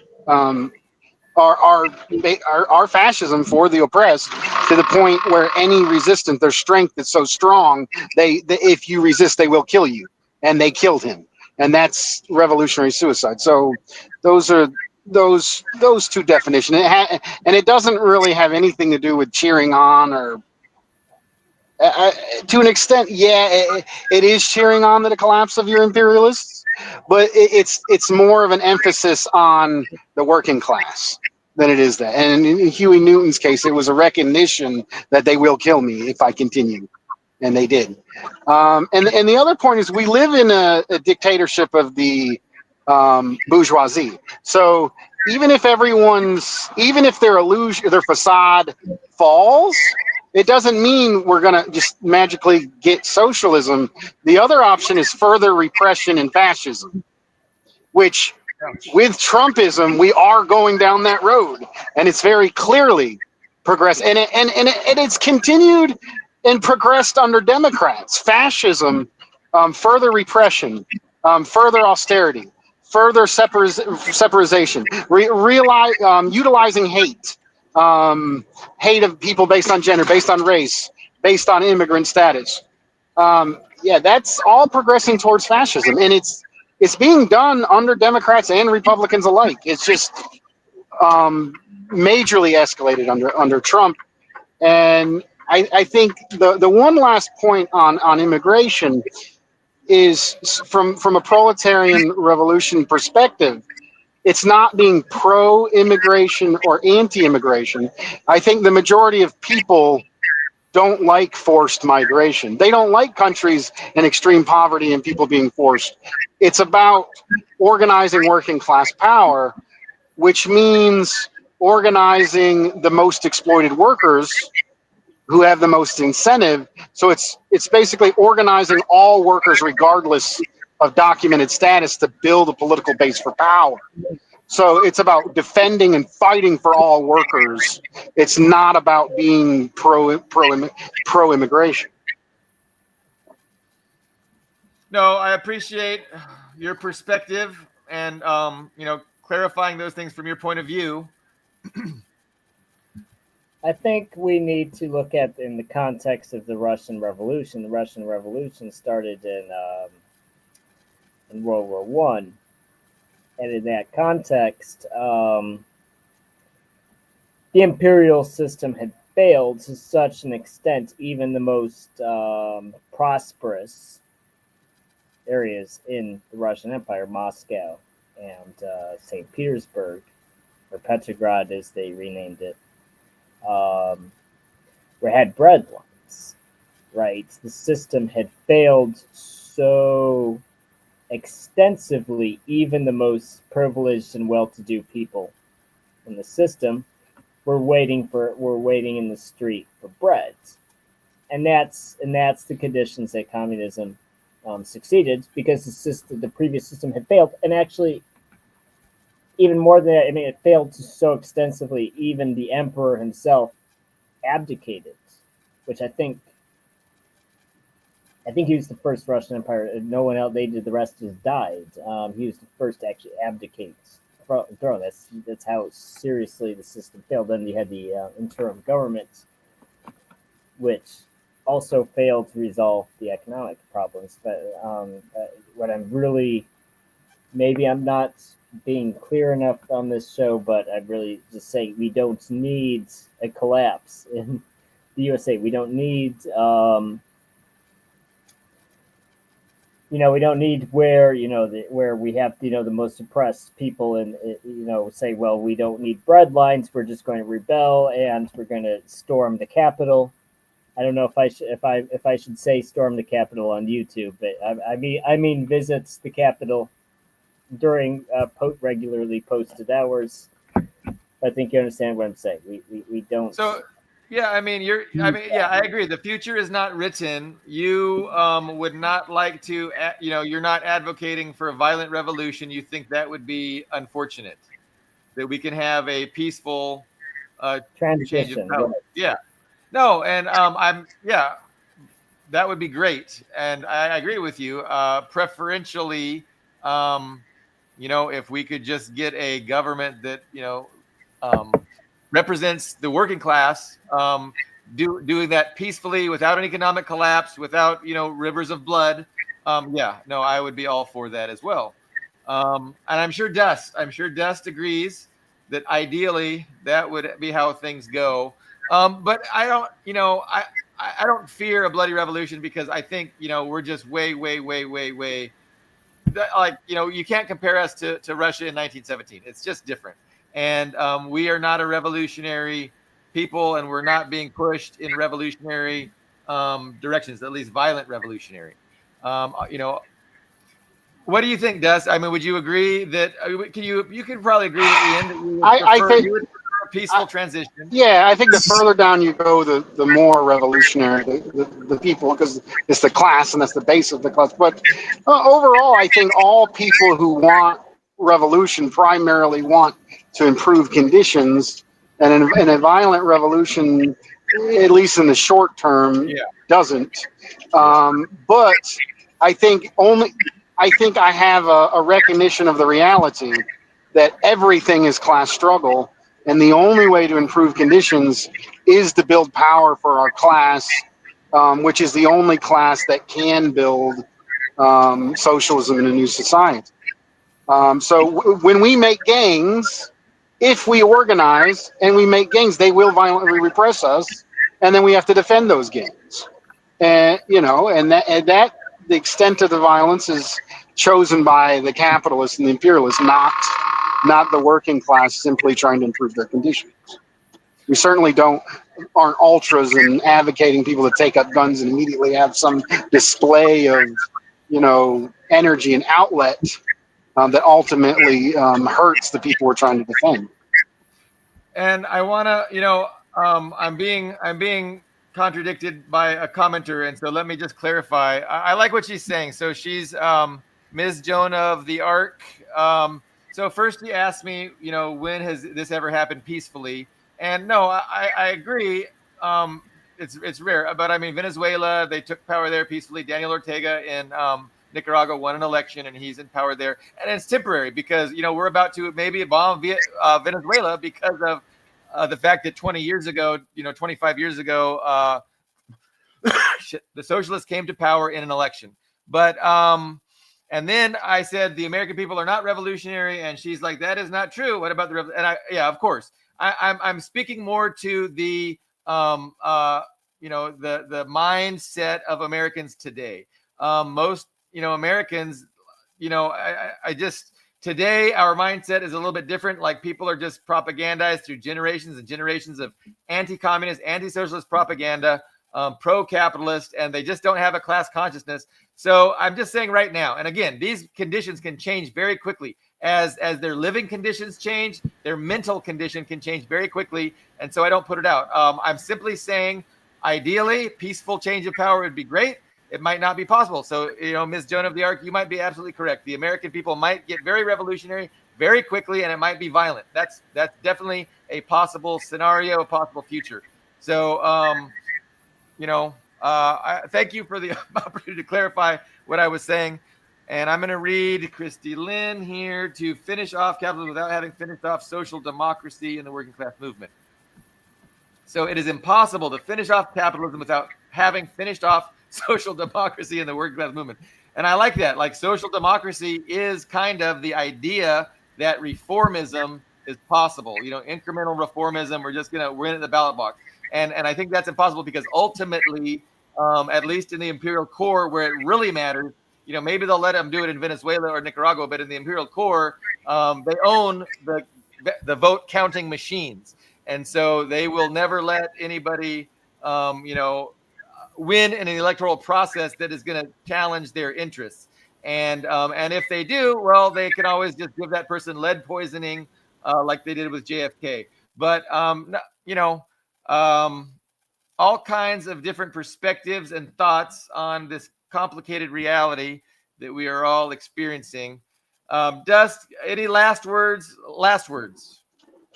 I we're kind of going in circles with the ideological discussion. It's probably the news.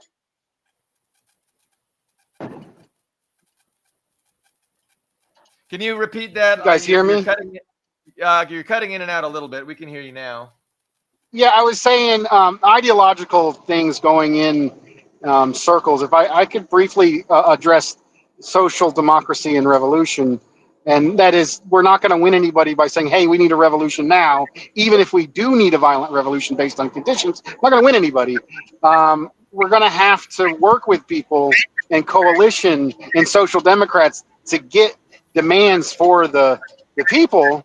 And then when the capitalist system is ultimately unable either to gain those demands or defend those demands, it's then when militant labor needs to physically defend those demands and pushes us towards revolution. But I think we should move on to the more news and current event aspects.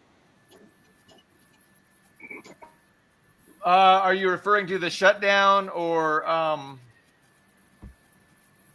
Yeah, the shutdown's a good one. I could do a brief unless you guys already have one prepared. Oh no, I was trying to rush us off, but I don't need to rush us off. So no, if you have something to say on the shutdown, I would love to hear it.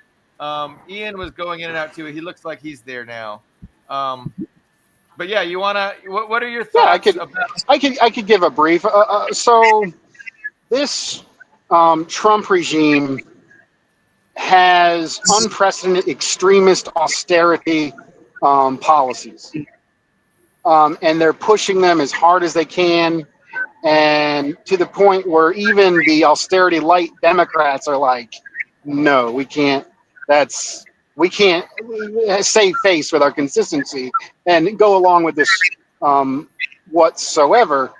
And what happened last night in the Senate or recently was essentially a Democrat capitulation to the austerity demands of the extremist Republican, and it's probably what was going to happen. But what they're doing with the shutdown is they're basically the austerity, the extremist austerity, mostly Republicans, are essentially saying we're going to gut everything, and if you don't gut it, we're not going to pass the bill. And the Democrats kind of put up a fight, but they're not really. And it looks like if this passes, at the very least, we're all going to lose. We're essentially is going to end the Affordable Care Act, which means hundreds of thousands of people are going to lose access to health care, and it's going to cause more poverty, more deaths, and we're going in that direction. And I think the correct thing is we need to work with anyone fighting against the extremists, while we're simultaneously building working class power that can and win better conditions for our class. Oh, it's just, as far as the shutdown, I do agree with you. It was I actually told Billy Bob this before the show.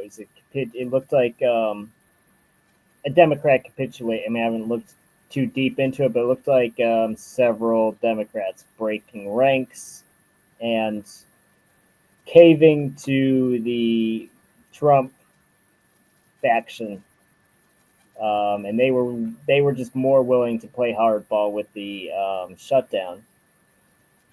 Though at the same time, I don't understand how how Democrats decided this was a good battle to pick, because just optics wise, because I think the reasonable person on the street is like, okay, Obamacare is a good thing, okay, or the affordable health care is a good thing, but the extending it to people not in the country legally, that was one issue. I unfortunately don't remember the other big issue. That's a false Republican talking point. They're not giving. Yeah, they're not giving. They're not. That is using of xenophobia and anti-immigrant bigotry to attack something that benefits everyone. Undocumented people don't have any access to health care other than they can't turn any away from the hospitals. Like that simply doesn't exist. Okay, so it doesn't exist. So the contention, what is the point? Explain for it. So just for the purpose of the show, we have our me and Billy Bob and our 10 viewers. We have 10 viewers.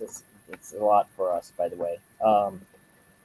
What were the major points of contention that they were going back and forth on in regards to the Affordable Care Act?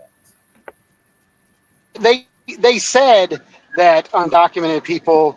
If you went on the Trump website itself, from the health department during the shutdown, it said we're unable to provide services now because because the Democrats are going to give health care to undocumented people and perform transgender operations. It said it on there. Now, is that actually a problem? First of all, are undocumented people getting health care? No, it's simply not happening. And is the U.S. is funding of transgender treatments a major issue? No, also false. It's entirely there to manipulate bigotry, to push people to support and justify the gutting of their public services. That's why it exists. That there is no basis in that distortion. Yeah, Okay, and so I agree. Well, I agree that illegal immigrants aren't allowed to get healthcare other than emergency services, and they do go into the emergency rooms, when they have emergencies. But yeah, what percentage of the overall healthcare budget is that? It's probably not a lot, for sure. So go ahead, Ian. So, what was the shutdown? So, Dust, in your own words, what was the shutdown about? What was meant? The shutdown was extreme austerity policies being pushed, and then current services being threatened to be taken away if the whole of Congress doesn't cave into demands. That's essentially what happened. That's what happened, and it looks like we're losing. It looks like the austerity budget is going to pass. It looks like we lost, and it's because we don't have working class institutions. Our unions are weak. We have little to no say over our representatives. Like, it doesn't matter if we vote Democrats if we don't have working class institutions to push them to heal. And the population is bigoted and easily manipulated through issues like ninnies? Are you suggesting they're ninnies? yes, ninnies. Like anyone who doesn't support fully funding the Affordable Care Act at the minimum. And the reasons they give you is because undocumented immigrants and trans people, they are being manipulated by bigotry against their interests. Like, that's plain and simple. No, I agree. I think that's true. I agree with the strategy. The strategy is to, under the guise of blaming, these people that are powerless, undocumented workers and things like that, blaming them and scapegoating them and saying they are the reason that we can't give you these services and we have to pass this budget where there's going to be even less services, and if you don't do it, there's going to be even less services from that. But yeah, I mean, I would just agree, and you're not. This isn't to disagree with you, Des, but I would just say that the Democrats are fully complicit in this. It's a spectacle. It's a theater. This has been scripted. It's playing out according to a script. And there's no opposition to it. It's one party, the oligarch party, that's marching this forward. And the way they're doing it is to, try and maintain this fiction that there's just two parties and the one party is just strong and the other party just has to capitulate or else. It's nonsense. That's the story that they're telling to justify the oligarchs, increasing their repression.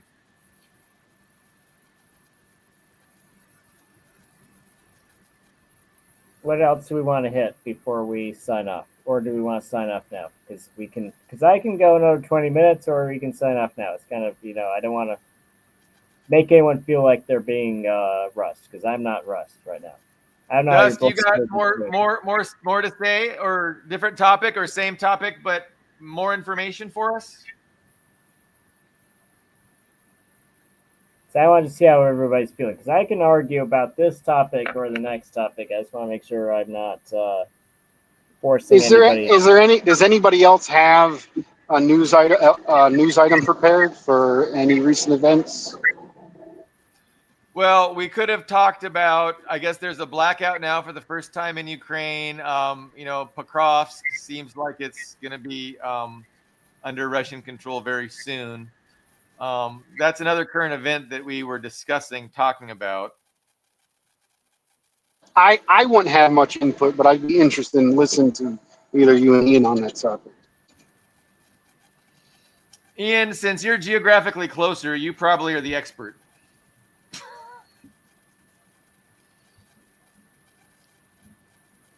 Can Ian hear us? It strikes me that he's not hearing what we're saying. Ian, thumbs up if you can hear us. Okay, I don't know what's going on with Ian. So some technical difficulties at the moment. But yeah, we definitely. I don't mind, sharing my perspective of what's been happening in Ukraine over the last week or two, which I can do. So yeah, we've been talking about Pokrovsk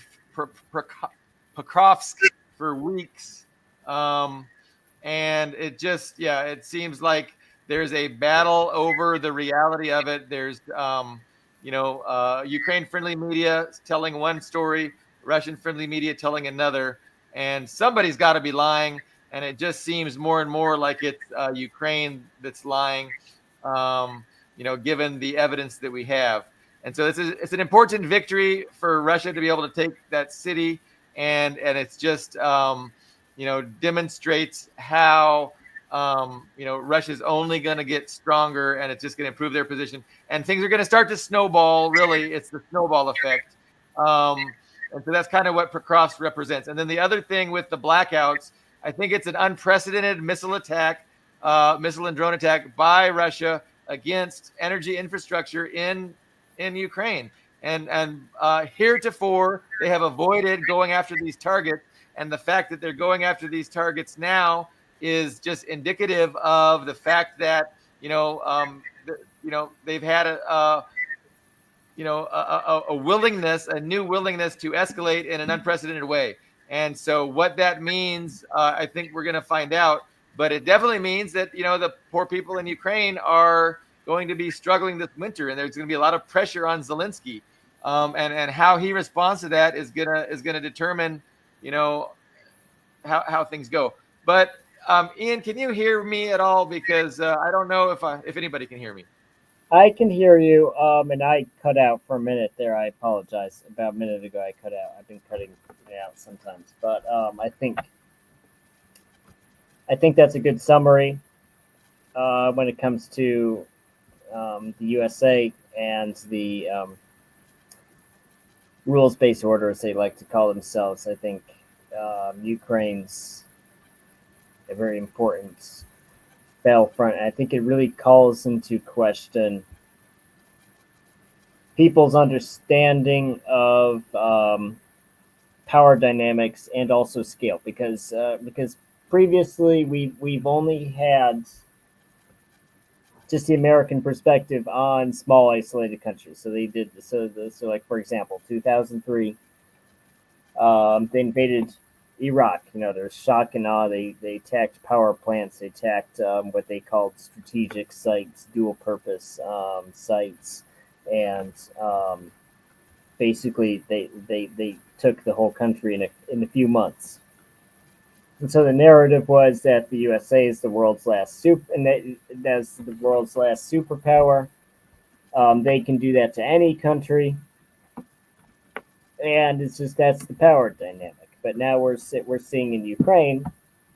Okay, what does it look like when you have Russia fighting this Ukraine, which is a lot smaller than Russia and has a much smaller population than Russia, but they're backed by 50 other countries, giving them an infant. So you have Ukraine, which has probably 3 or 4 million military-age males who can fight, and you have Europe and the USA giving them as many weapons as they need, and giving them as much capital as they need, giving them as much materials as they need. A Ukrainian power station is destroyed by Russian missiles. What happens? They send in the parts from from the Czechs, from Poland, from whoever to repair that power station. And what happens when a Ukrainian factory is destroyed? They send in more parts from Europe or the USA. They send in U.S. Patriot missiles. They send in tanks. They send in whatever they need. And we kind of have this World War I situation where there's not dramatic changes in territory, right? Like in World War II and like in wars before World War I. Right? It's very interesting that we have this. And a lot of people say it's a stalemate, but I don't think that's actually true. What's happening is it's actually a very dynamic war. You have very, very significant things happening, but when you look at a map, when you look on the internet, it doesn't look significant, but it's actually very significant. And I think I think Ukraine will be a very for the new world order, for what the world looks like and the power dynamic between different countries looks like, will be determined by what happens in Ukraine. So I don't know if anyone here disagrees with that, or if I'm preaching to the choir.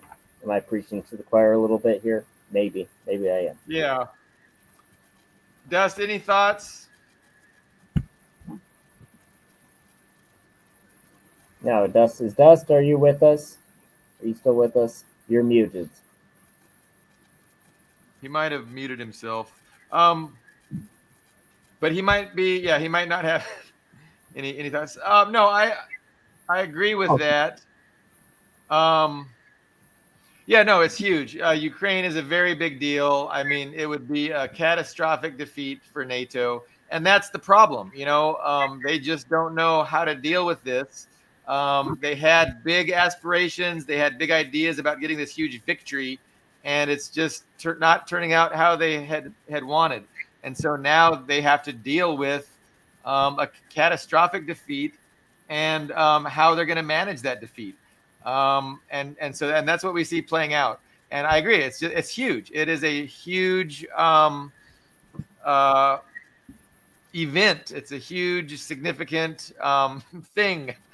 Thing isn't a good word, but you know what I'm saying. So we're gonna find out, if they can figure out how to accept defeat and take an L and try and minimize the fallout from that, or if they're just going to double down and continue for the next 10 years, trying to once Ukraine's all used up, then they'll go to Poland and Romania and use somebody else up. We will see. I see Dust in the studio. I would hate to end the program without hearing if he has anything to say. Yeah, I was trying to respond. I think someone's calling me my headset. You hear me now? Yeah, we can hear you. It's a little in and out. Yes. Okay, yeah. What I was saying, I wanted to paraphrase a Russian official. And what they said was the amount that the U.S. and in the West, the imperialist bloc collectively, are spending to give weapons to Ukraine could have built a free, prosperous, democratic Ukraine 100 times over. Could have easily invested and built. But the thing is, a free, prosperous, democratic Ukraine would naturally be an ally of Russia. Their people would decide to be an ally of Russia because it's in their best interest. So they just want to use them to attack and destroy Russia. So ultimately, I don't think it's even Russia's resources or it's Russia's geopolitical position being able to be an ally of oppressed nations and nations that could be competitors to their energy dominance. So a direct result of Russia being engulfed in the war in Ukraine is the destruction of Syria, is less exports of wheat. And that is what they're doing. And it really makes me mad that people say I support Ukraine when they support Ukraine's destruction, when people who are pro peace, pro prosperity, pro working with Russia are actually supporting the people of Ukraine and their sovereignty. Yeah. No, I make that point. Anybody that legitimately supports Ukraine would support a government that wants good relationships with Russia to stop the war, and never begin the war. And of course, Zelensky campaigned on doing just that, but he was a total puppet of Western imperialism, and we always knew we were going to use Ukraine, and we don't care about Ukrainians. We don't care. We're using them for our own purposes against their own interests, and that's the problem. And yet these people with their yellow and blue flags thinking that they support Ukraine when they're supporting Ukraine's destruction. It's mind-boggling. But I wouldn't mind ending on that topic. And there's been some nice commentary about us, and so that's always nice to go out on a note of positivity. Yes, it's always good to end on a positive note, for sure. Any follow-up commentary, Duff, before I dismiss us? We've had some technical issues. We have navigated some serious technical issues this program. If I need to pee, I'm sorry. So okay, yeah, Dust, poor Dust got in the he's driving his truck, and I'm sure he went through an area with no signal. So yeah, we try and do episodes every Tuesday and Friday. Often we will just do one or the other, but ideally we'll be back this coming Friday. I think I did have a guest who agreed that he could join us on Friday, so we'll probably stream live on Friday. But appreciate everyone watching. And Ian, thank you very much for joining me. And we'll see you guys on Friday. Thank you very much. I think